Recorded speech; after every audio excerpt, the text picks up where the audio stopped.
Tiniyak na gagawin ng Pilipinas ang lahat ng legal na paraan para mapatanggal sa China etong inilagay nilang floating platform dito sa Scarborough Shoal, mga tol. No? Naglagay ang China ng isang floating platform at isinapubliko kung ano ang itsura nito para malaman natin, mga kapatid, ang buong detalye. Samahan ninyo ako pag-usapan natin itong balita mula rito sa PTV Philippines.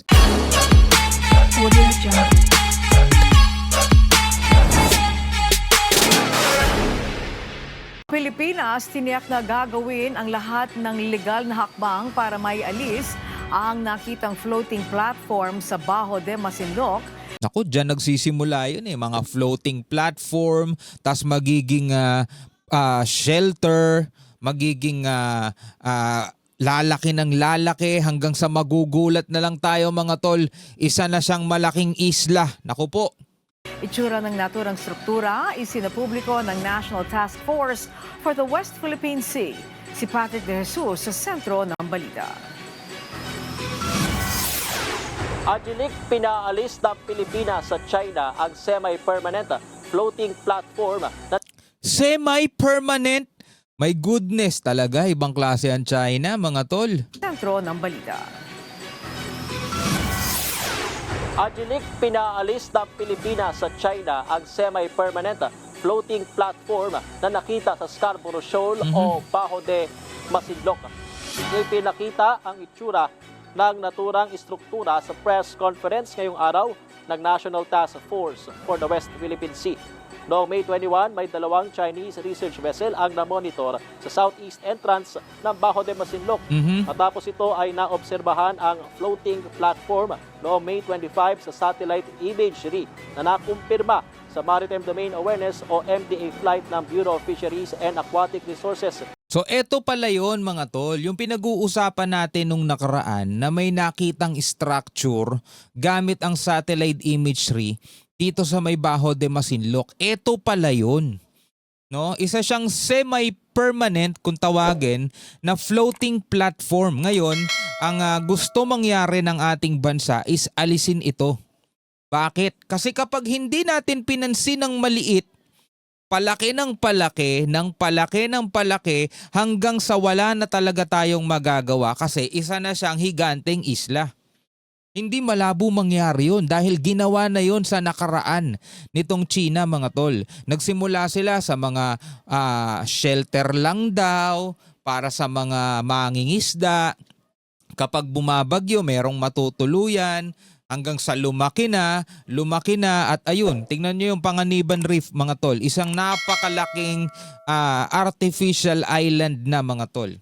Ngayon, alam ko, iba-iba kayo, wag niyo akong isali. Iba-iba kayo ng mga pinapanigang mga political colors. Merong pink, yellow, merong red, merong green. Hindi ko nababanggitin kung ano yung mga yon. Pero sana, mga tol, pagdating sa interest ng ating bansa, iisa lang sana tayo.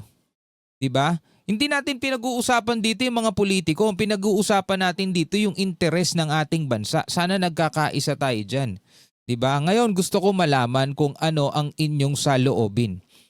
Kayo ba ay susuporta sa panawagan ng ating pamahalaan, ng ating bansa na alisin dapat ito?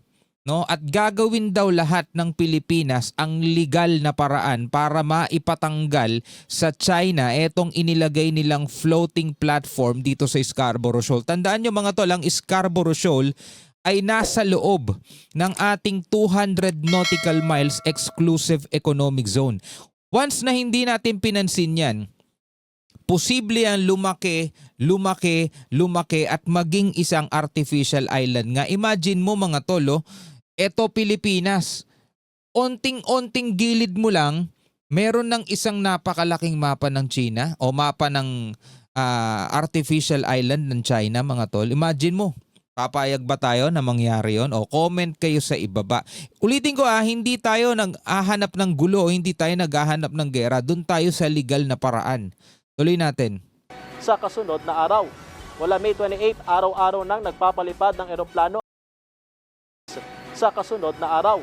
Mula May 28, araw-araw nang nagpapalipad ng eroplano ang PCG at AFP para i-monitor ang presensya ng naturang platform sa Bajo de Masinloc. Ngunit paulit-ulit ding nangaharas ang mga helicopter at fighter jet ng China.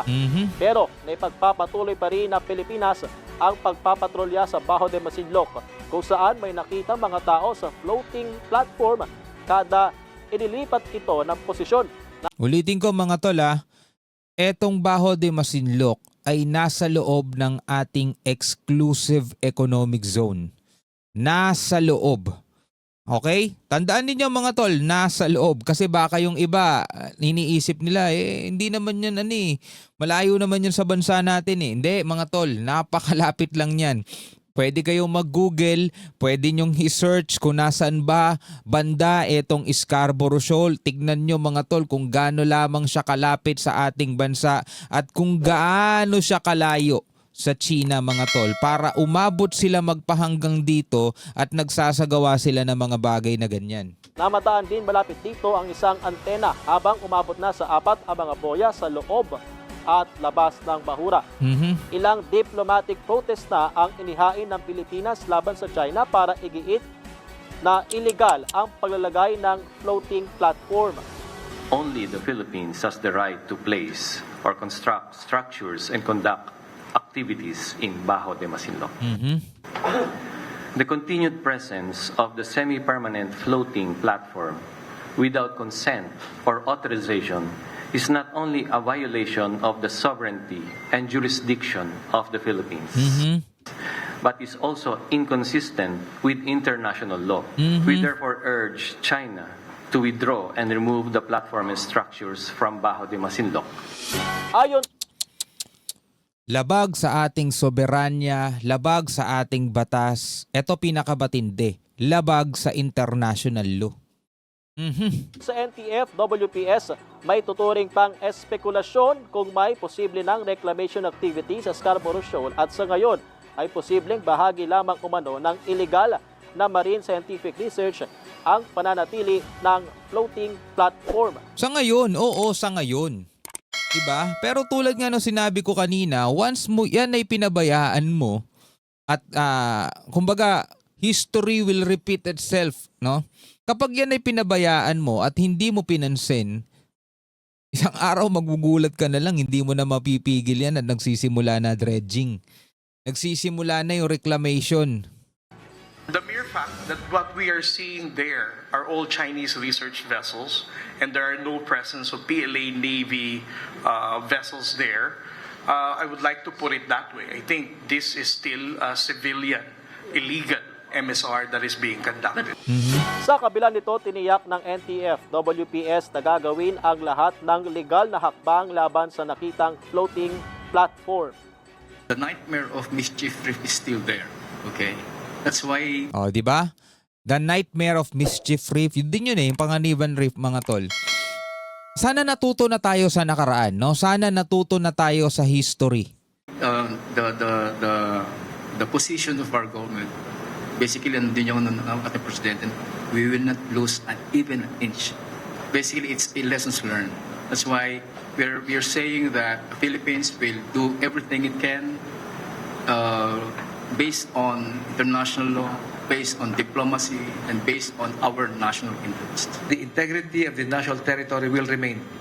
That will include monitoring right now developments on Bajo de Masinloc, and we are closely monitoring that to an interagency effort. Angelique Regular. Alright mga kapatid, no? Tulad nga nung sinabi ko kanina, gusto ko makakuha kung ano ang inyong opinion at reaction dito. Sana kahit ano ang inyong political color, kung ang pinag-uusapan natin ay ang ating bansa. Kalimutan nyo munang si Marcos ang presidente. Ako nga di ko iniisip yun Kahit sino pa ang presidente, kahit Duterte pa ang presidente ngayon mga tol, kapag ang ating bansa is inaargabyado o naaargabyado, hindi natin napapakinabangan yung dapat na para sa atin mga tol, tayong mga Pilipino dapat magkaisa pagdating sa bagay na ganyan. Hindi tayo maghahamon ng away kasi hindi rin naman natin sila kaya in the first place. At ayaw din naman natin magkaroon ng mga kaguluhan na katulad ng nangyayari sa Middle East. Diba? Kaya nga sabi rito, gagawin ng Pilipinas ang lahat ng legal na paraan para mapaalis ito sa China. Ano ang masasabi ninyo tungkol dyan? Comment kayo sa ibaba.